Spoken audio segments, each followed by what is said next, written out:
तो आज की जो क्लास रहेगी उसमें बात करूंगा मैं आप लोगों से टाइम वेरिएंट और टाइम इनवेरिएंट सिस्टम को लेके, साथ साथ बात करेंगे स्टेबिलिटी को लेके, जिसमें हमने देखा था कि bounded input bounded output stability के नाम से जानते हैं, जिसको बीबो भी बोलते हैं।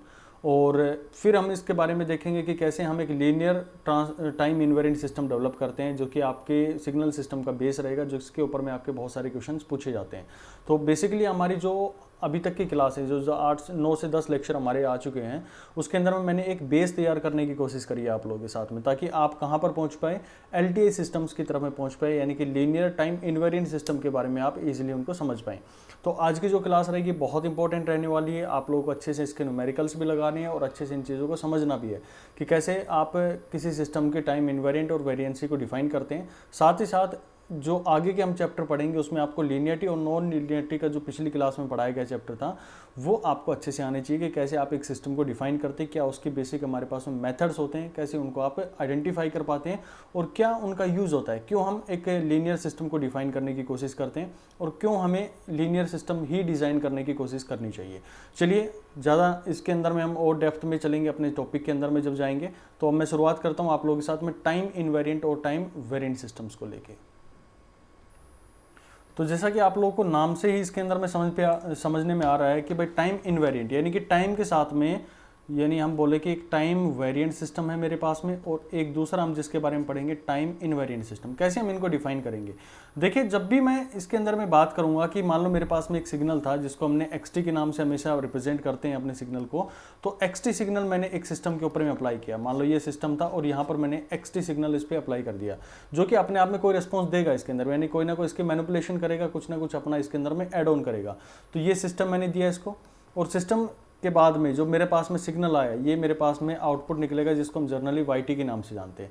अब ध्यान से सुनना इस पॉइंट को कि ये जो मेरे पास में आउटपुट आया है, अगर इस आउटपुट के अंदर में मैं एक डिले डाल देता हूं, याद करना पहली क्लास जब मैंने आपको टाइम शिफ्टिंग के बारे में बताया था कि जब भी मैं किसी सिग्नल को लिखता हूं तो एक्स टी अगर वो सिग्नल है उसके अंदर मुझे डिले डालना है, तो मैं क्या करता हूं, x t minus t note कर देता हूं।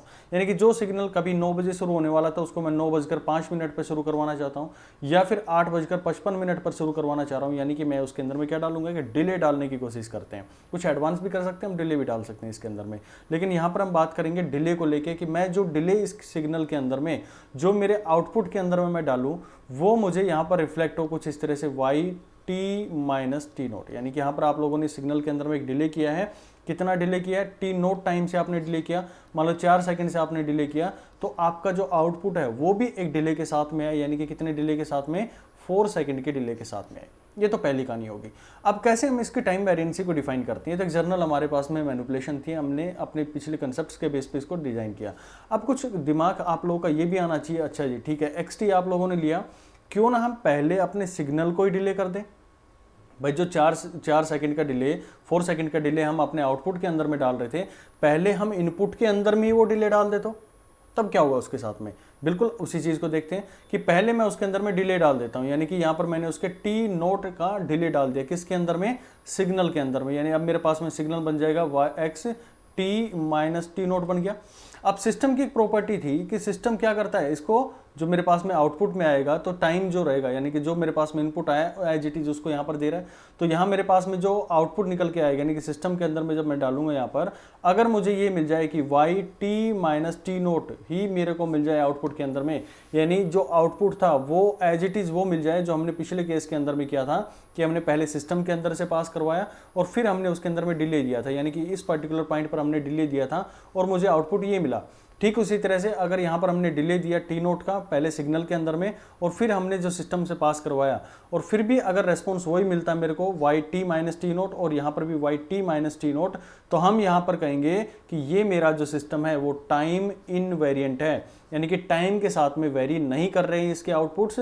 जैसा आउटपुट आप पहले सिस्टम से पास करवा के दोगे, वैसा ही आउटपुट आपको जब पहले डिले करवा दोगे सिग्नल को तो सेम मिलने वाला है। लेकिन अगर ये इस कंडीशन को सेटिस्फाई नहीं करता है, तब हम क्या बोलेंगे कि सिस्टम मेरे पास में क्या हो गया? टाइम वेरिएंट हो गया। तो एक कुल मिला के आप छोटी सी भाषा में ये लिख सकते हैं कि any delay provided in the input, जो भी हमारे पास में इनपुट है उसके अंदर में हम जो डिले प्रोवाइड कर रहे हैं must be reflected in output.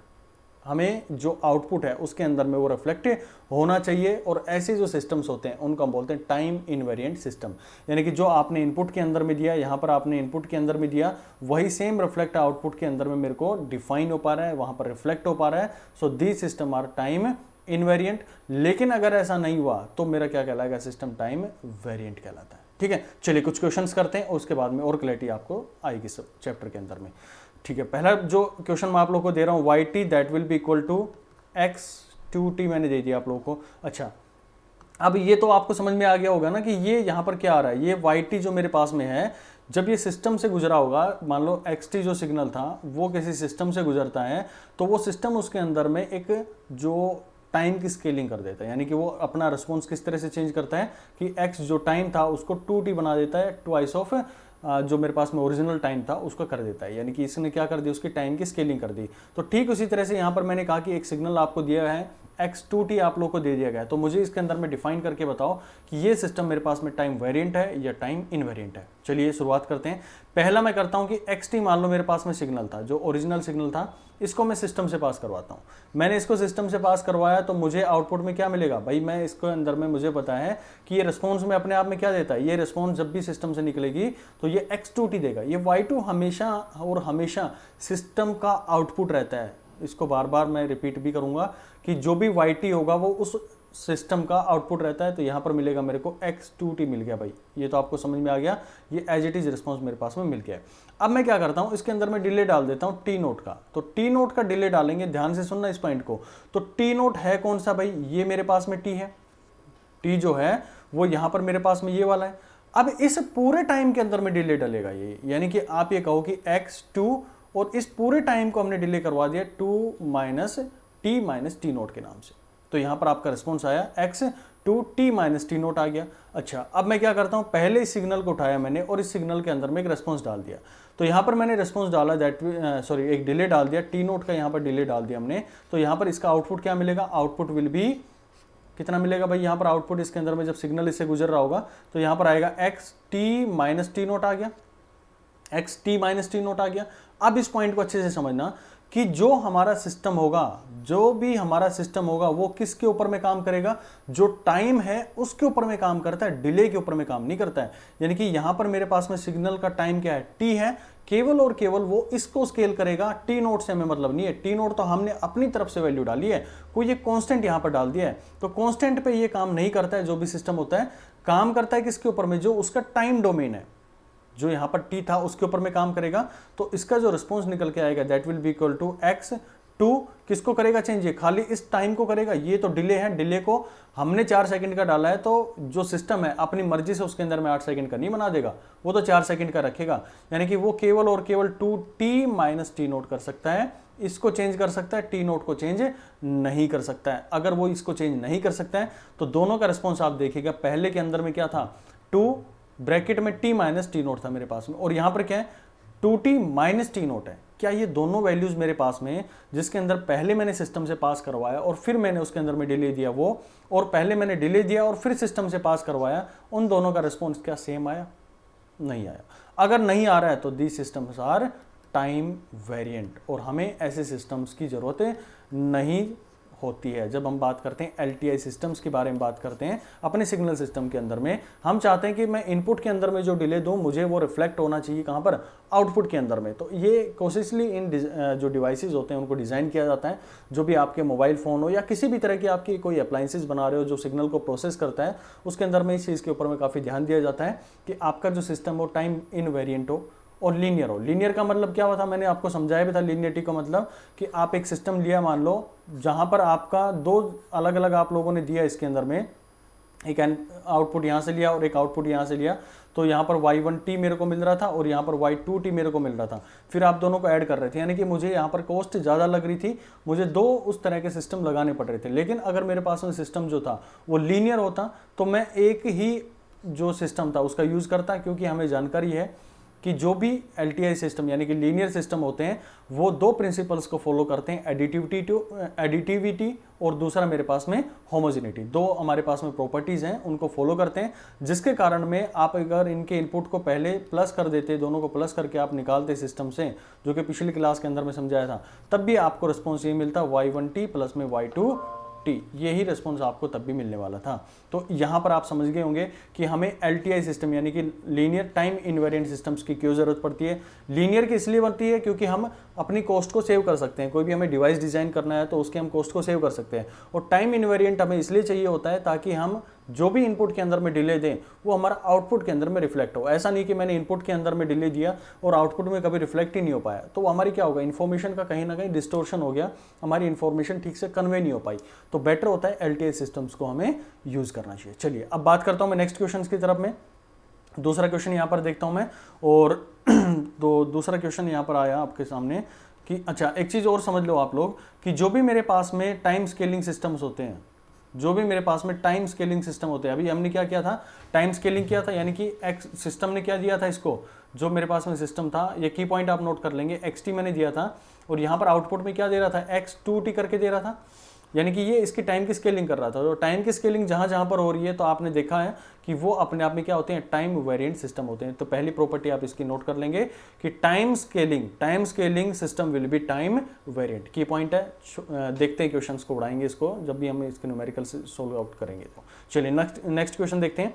yt है मेरे पास में, that will be equal to cos t और xt, ये मेरे को सिग्नल दिया गया है और आपको बताना है कि ये मेरे पास में टाइम वेरिएंट है या फिर टाइम इनवेरिएंट है। इसी के साथ में एक क्वेश्चन और देता हूं मैं, थर्ड क्वेश्चन और देखते हैं जिसको मैंने दिया yt that will be equal to log t और xt। ये मैंने सिग्नल आप लोगों को दिए, दो क्वेश्चन सब आपको दिए और आपको ये चेक करना है कि टाइम वेरिएंट है या टाइम इनवेरिएंट है। प्रोसीजर सेम हो रहेगा मेरे पास में। पहला क्वेश्चन, पहले क्या करूं मैं, जो मेरे पास में आउटपुट था सिस्टम xt मैंने दिया, xt से यहाँ पर हमने सिस्टम से पास करवाया तो सिस्टम ने उसके अंदर में क्या कर दिया, cos t से मल्टीप्लाई कर दिया, xt मुझे मिल गया। अच्छा अब क्या करें, अब यहाँ पर हम इसके अंदर में डिले डालेंगे, t नोट का डिले डालेंगे। तो t नोट का डिले जब डलेगा तो ये सिग्नल क्या बन जाएगा, cos t minus t note. भाई टाइम जो है उसी को तो हमें डिले करवाना है ना, जहां जहां टाइम है उसको आप डिले कर दो। हाँ, जो आप कांस्टेंट डाल रहे हो वो चेंज नहीं होता टाइम स्केलिंग के साथ में। जैसा पिछले क्वेश्चन के अंदर मैं देखा था कि 2t हुआ था, 2t पूरे का नहीं हुआ था, t माइनस टी नोट नहीं हो पाया था। क्यों? क्योंकि टी नोट हमने कांस्टेंट डिले डाला था जिसको सिस्टम अपने मर्जी से चेंज नहीं कर सकता। तो यहाँ पर cos t minus t naught और साथ में इसका सिग्नल आएगा x t minus t note, ये भी सिग्नल मेरे पास में बना रहेगा। पहले केस का जो आउटपुट आया मेरे पास में ये आया। अच्छा अब क्या करते हैं, किसी के दिमाग में आया कि नहीं जी पहले हम सिग्नल को डिले कर देते हैं, कर दो भाई सिग्नल को डिले। तो यहाँ पर आया x t minus t naught आ गया मेरे पास सिग्नल जो था पहले उसके अंदर में हमने डिले डाल दिया। और डिले डालने के बाद अब क्या करूं मैं, इसको सिस्टम से पास कर दूं। तो सिस्टम से जब आप पास करेंगे तो आपको क्या मिलेगा, यहां पर सिस्टम से पास करने के बाद में आपको बताया कि जो भी इनपुट इसके पास में आएगा उसको ये मल्टीप्लाई कर देगा cos t से, क्योंकि जो सिस्टम है उसकी एक प्रॉपर्टी है कि cos t से मल्टीप्लाई करने वाला है। तो यहाँ पर cos t से मल्टीप्लाई करेगा और सिग्नल मेरे पास बचेगा x t minus t note, यहाँ पर आ गया। अच्छा अब दोनों केसेस के अंदर में आप देखो और बताओ मेरे को कि पहले का रिस्पॉन्स क्या था, cos t minus t note into में xt, यहाँ पर है cos t x t minus t naught. तो सिस्टम मेरा टाइम वेरिएंट हुआ या इनवेरिएंट, भाई दोनों का आउटपुट मेरा क्या आ गया, डिफरेंट आ गया। तो ऐसे सिस्टम क्या होते हैं, टाइम वेरिएंट होते हैं, यानी कि हमने उसके अंदर में कुछ भी डिले डाल दिया तो वो टाइम के साथ में वेरी कर जाते हैं। तो यहाँ पर आप एक प्रॉपर्टी की जो है इसका पॉइंट एक याद रख सकते हैं, क्योंकि दूसरा क्वेश्चन मैंने दिया उसके अंदर भी सेम इसी तरह का मैंने बना के दिया है कि एक सिग्नल है और उसको मैंने सिस्टम जब उससे गुजारते हैं तो वहाँ पर वो log t यानी कि t से एक टाइम डोमेन के अंदर में जो फंक्शन आएगा या कोफिशिएंट मान लो, जो भी सिग्नल का कोफिशिएंट होगा वो इसके अंदर में इंट्रोड्यूस हो जाता है। यहाँ पर भी आपने देखा था कि एक सिग्नल था मेरे पास में xt इनपुट और यहाँ पर एक कोफिशिएंट जो था टाइम डोमेन के अंदर में, वो यहाँ पर फंक्शन ऑफ टाइम है, वो इसके साथ में मल्टीप्लाई हो जाता है। तो ऐसे केसेस में आपने देखा कि जब भी हम मल्टीप्लाई करते हैं जो भी कोफिशिएंट है वो अगर टाइम डोमेन का है या फिर कहीं के फंक्शन ऑफ टाइम है तो वो उस सिस्टम को क्या बना देता है, टाइम वेरिएंट बना देता है, जो कि इन दोनों एग्जांपल्स के साथ में आप लोग देख सकते हैं। ठीक है, चलिए तीसरा क्वेश्चन हो गया हमारे पास में। फोर्थ क्वेश्चन मैं आप लोगों को देता हूं जो कि आप खुद करके दिखाएंगे कि yt मेरे पास में है और आपको इसका ओड निकालना है, ओड ऑफ xt मेरे को निकाल के दिखाना है और ये बताना है कि ये मेरे पास में टाइम वेरिएंट है या टाइम इनवेरिएंट है। फिर फिफ्थ क्वेश्चन आप लोग इसके अंदर में नोट डाउन कर लेंगे कि जो भी मेरे पास में yt सिग्नल है उसका आपको इवन पार्ट निकालना है, इवन एक्स टी, ये जो एक्स टी का इवन पार्ट होता है वो देखना है, जो कि मैंने पिछली क्लासेस के अंदर बताया था कि हर सिग्नल के अंदर में एक ऑड पार्ट भी होता है और एक मेरे पास में इवन पार्ट भी होता है। तो इसको आप सोल्व आउट करेंगे और ये दोनों करने के बाद में आप बताएंगे कि आपका सिस्टम जो है टाइम वेरिएंट है या फिर टाइम इनवेरिएंट है। इन दोनों क्वेश्चंस का आंसर आप कमेंट बॉक्स में ज़रूर बताएंगे। अब नेक्स्ट टाइम एक प्रॉपर्टी की तरफ बढ़ते हैं जिसके अंदर हम देखते हैं इंटीग्रेशन अगर हमारे सिग्नल के अंदर में आ जाए तो क्या करना है। देखिए इंटीग्रेशन के क्वेश्चन मैं आपको दे रहा हूं कि ये माइनस इन्फिनिटी से और प्लस इन्फिनिटी की तरफ मेरे पास में एक क्वेश्चन दिया गया है और इसकी वैल्यू ये आपसे पूछा गया है कि बताओ ये एक्स टाउ डी टाउ, ये आप लोगों से पूछा गया। तो ऐसे सिग्नल जो होते हैं अगर यहाँ पर मैं इसके अंदर में रख दूँ एक्स टी, यहाँ पर सिग्नल अगर पुट कर दिया जाए टाइम डोमेन के अंदर में इसको सर्च आउट करने के करूँ तो ये एक्स टी बन गया अपने आप में।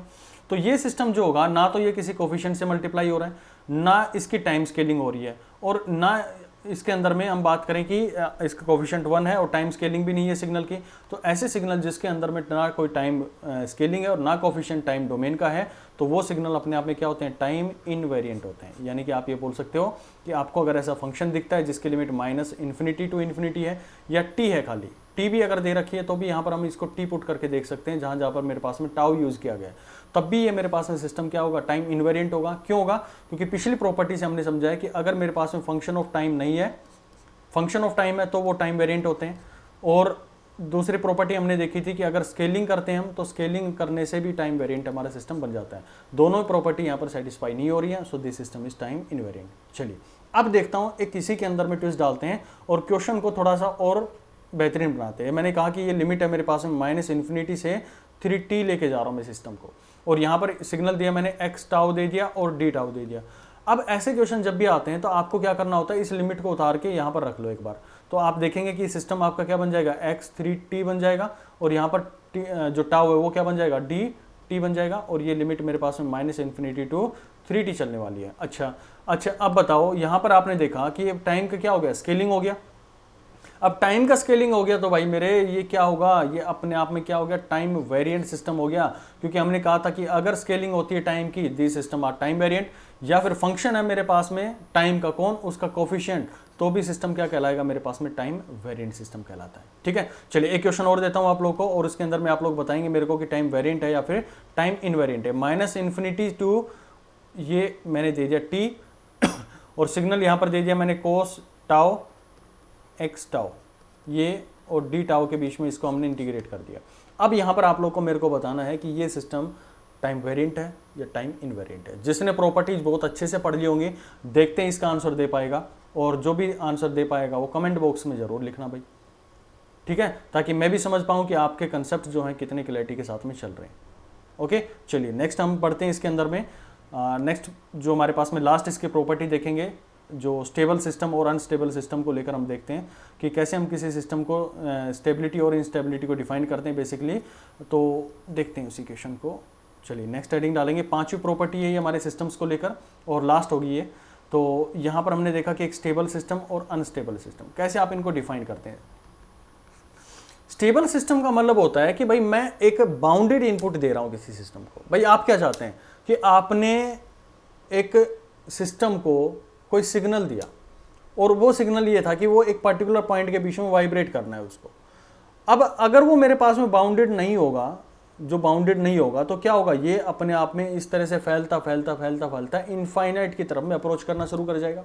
हमें चाहिए कि ये सिग्नल मेरे पास में या कोई भी ऑब्जेक्ट है वो इन दोनों बीच के पॉइंट्स के बीच में अपने आप को वाइब्रेट करते रहे या फिर एक बाउंडेड जो है उस फॉर्म में वो चलता रहे।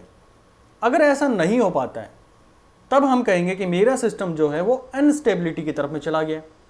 और अगर ये केवल और केवल दो पॉइंट्स के बीच में वेरी कर रहा है, दो पॉइंट्स के बीच में अपने आप को वाइब्रेट कर पा रहा है या उन्हीं के बीच में अपनी वैल्यूज को कन्फाइन कर पा रहा है, तो हम कहते हैं कि वहां पर सिस्टम जो मेरे पास में क्या हो गया, वो स्टेबिलिटी को अचीव कर गया। अब हमें सिग्नल सिस्टम के अंदर में कैसे उसकी स्टेबिलिटी को अचीव करना, कैसे हम उसको फाइंड आउट करते हैं। देखिए हमारा मेन मकसद जो होता है सिग्नल सिस्टम के अंदर में पढ़ने का, वो स्टेबल सिस्टम्स को पढ़ना होता है। क्योंकि हम नहीं चाहते कि भाई हमारा रिस्पॉन्स जो है वो इनफाइनाइट की तरफ में अप्रोच करे। हम चाहते हैं कि जितना हम कन्फाइन चाहें, जैसा हम चाहें वैसा हमारा सिग्नल प्रोसेस करे। तो वहां पर हम देखेंगे इसके अंदर में स्टेबिलिटी को लेके, और इसकी जो स्टेबिलिटी होती है उसको हम डिफाइन करते हैं बीबो के नाम से, बाउंडेड इनपुट बाउंडेड आउटपुट। जैसा कि आप लोग इसके नाम से भी समझ पा रहे होंगे कि मैं अगर इसको एक फाइनाइट इनपुट देता हूं, फाइनाइट इनपुट देंगे, फाइनाइट का मतलब है कि कोई एक वैल्यू, पर्टिकुलर वैल्यू दे दी, मान लो 1 2 3 4 कुछ भी दे सकता हूं इनफाइनाइट को छोड़ के। तो यहां पर अगर मैं फाइनाइट इनपुट दे रहा हूं तो मुझे आउटपुट भी क्या मिले, उसका एक फाइनाइट वैल्यू दे। जैसा कि मैं यहां कहूं कि एक सिस्टम था, यहां पर मैंने 1 दिया और मुझे पता है सिस्टम उसको ट्वाइस कर देगा, तो यहां पर आउटपुट मुझे 2 मिल गया। तो ये आपने क्या देखा कि सिस्टम को उसने डबल कर दिया, यानी उसका रिस्पॉन्स को डबल कर दिया। तो ये अपने आप में क्या हो गया, बाउंडेड इनपुट दिया और बाउंडेड मुझे क्या मिल गया, एक आउटपुट यहां पर मिल जाता है। ठीक है, अच्छा अब बात करें कि कौन से मेरे पास में बाउंडेड इनपुट्स होते हैं जो कि डायरेक्टली आपको अपने न्यूमेरिकल्स के अंदर में यूज करने होते हैं। तो पहले जो मेरे पास में बाउंडेड इनपुट होते हैं वो होते हैं यूटी। यूटी क्या होता है, जो हमारे पास में स्टेप यूनिट फंक्शन होता है उसको हम जानते हैं यूटी के नाम से बोलते हैं। तो ये अपने आप में क्या होता है, स्टेबल सिस्टम होता है। कैसे, आपने देखा होगा यूटी की वैल्यू कुछ इस तरह से अपने आप में स्टेबल हो, कोई भी सिग्नल आएगा तो वो इससे ऊपर नहीं जाएगा, केवल और केवल इसी के बीच में अपने आप को कन्फाइन कर सकता है। यानी कि ये सिग्नल किसी के साथ में मल्टीप्लाई हो गया तो उसको ये क्या बना देगा, स्टेबिलिटी की तरफ में अचीव करवाने की कोशिश करता है। ठीक है, दूसरे जो हमारे पास में सिस्टम होते हैं, जो भी डीसी सिग्नल्स होते हैं, जितने भी हमारे पास में डीसी सिग्नल होते हैं, जैसे मैंने कहा कि 1 volt 2 volt 3 volt 4 volt 10 volt जितनी भी है वो सारे अपने आप में क्या है, ये स्टेबल सिस्टम्स होते हैं। तीसरा मेरे पास में जो आएगा वो होते हैं साइन, कोसाइन।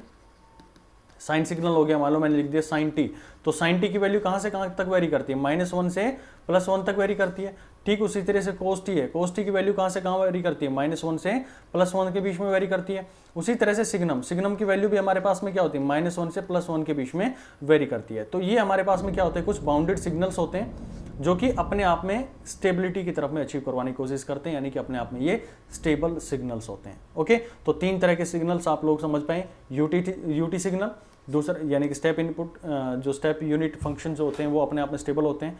दूसरा डीसी सिग्नल, क्योंकि उनके पास में कांस्टेंट वैल्यू होती है।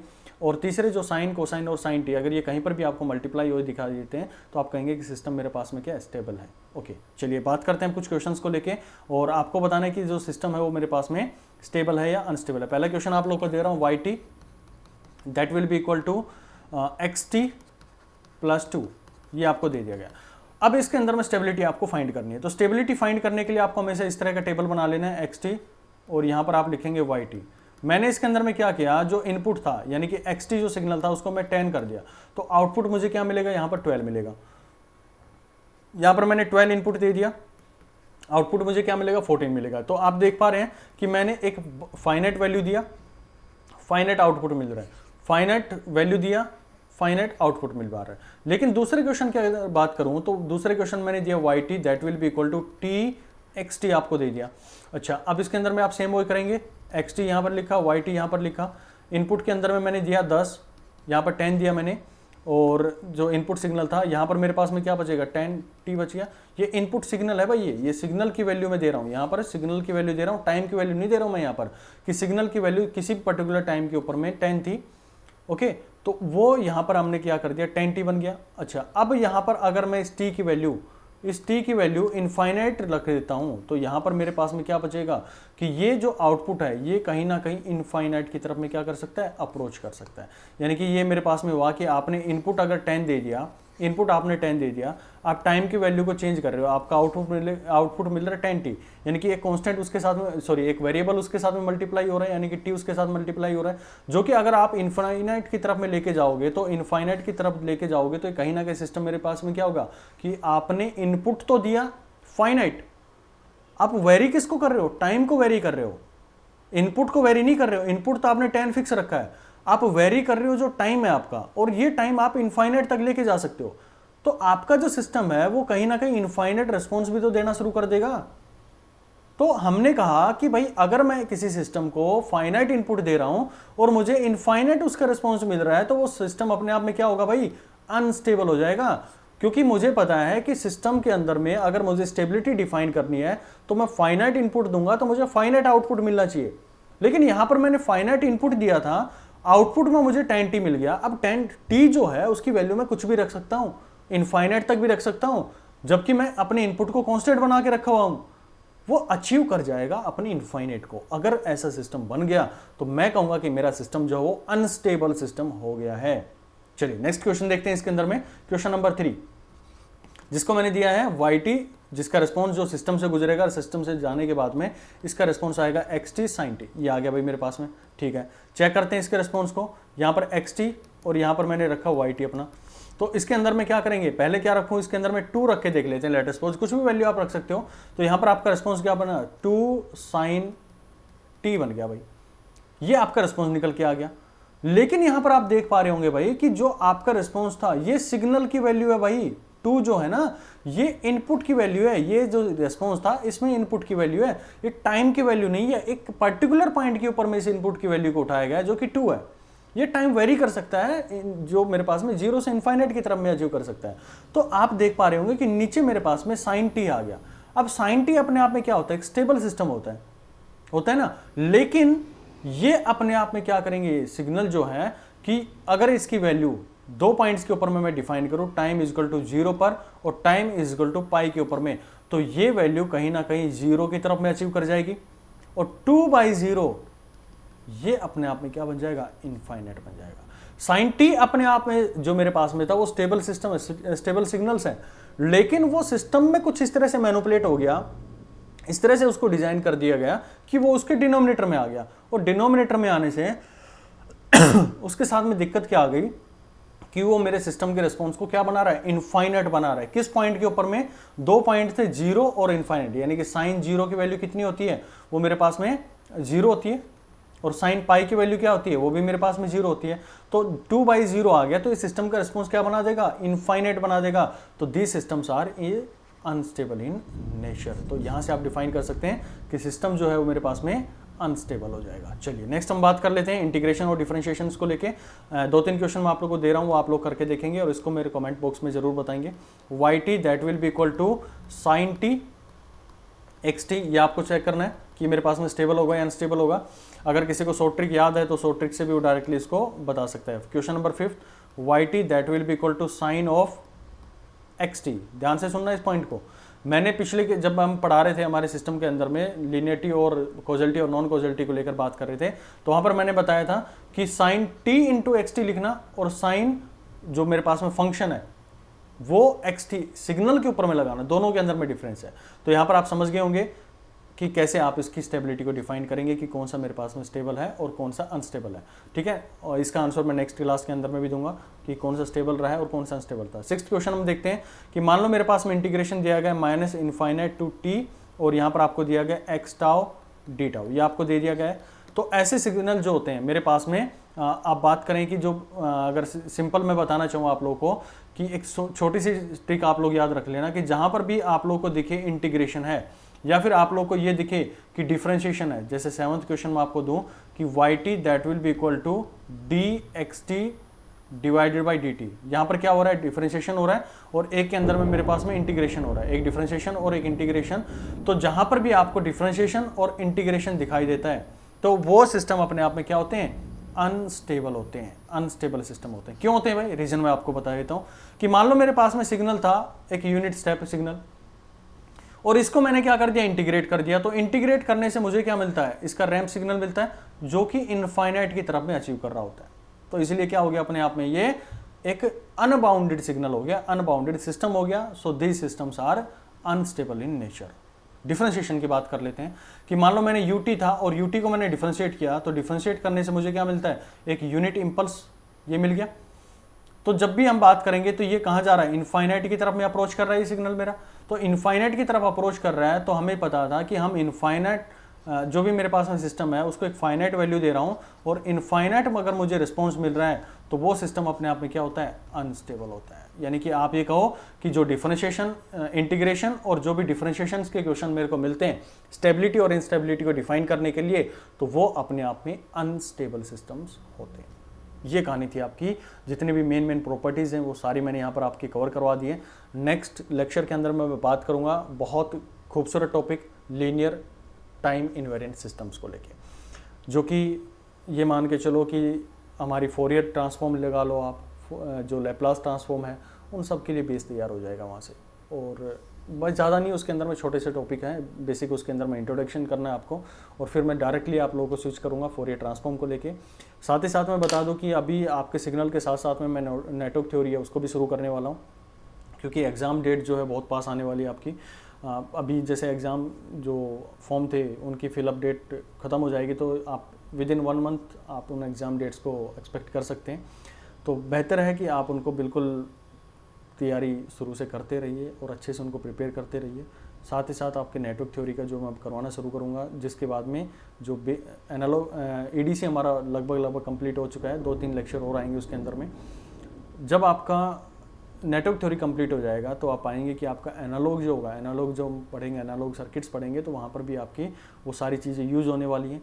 तो नेटवर्क थ्योरी को भी अच्छे से देखना है, और कोई आपका भाई बंधु जो तैयारी कर रहा है उसको जुड़ने के लिए बोलिएगा। बाकी आप अपनी तरफ से तैयारी करते रहिएगा, ठीक है। जो भी डिटेल्स हैं, जो भी PDF फाइल्स हैं, वो आपको टेलीग्राम चैनल पर मिल जाएंगी, जिसका लिंक आपको नीचे मिल जाएगा, वहाँ पर जाकर आप उसको चेक कर सकते हैं, ठीक है। चलिए मिलते हैं फिर नेक्स्ट लेक्चर के अंदर में, और आप अच्छे से इनको पढ़ाई करते रहिएगा। Thank you.